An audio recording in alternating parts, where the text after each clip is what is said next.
to an ICD-10 code.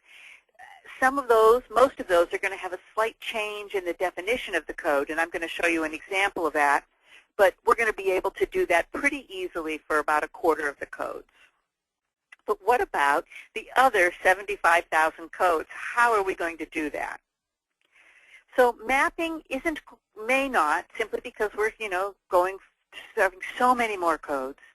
Mapping may not find you the exact code, but it's going to get you into the right section of the book, particularly if we're able to then type in just a few letters and see the list of the more specific codes and the increased number of codes for ICD-10.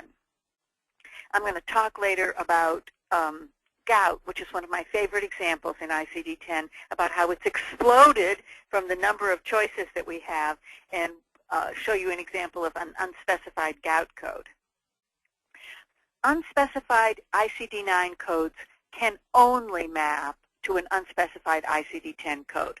So I hope that most of you are using a program now and have turned that function on where you can see the ICD-10 code that's selected.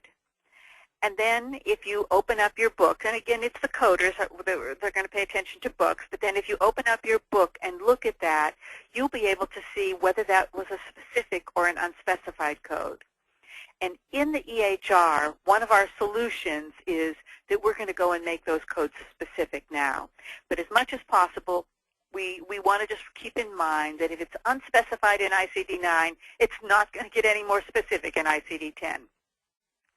These programs are going to be most helpful if they're built into the software, and less helpful if it's going to be in a standalone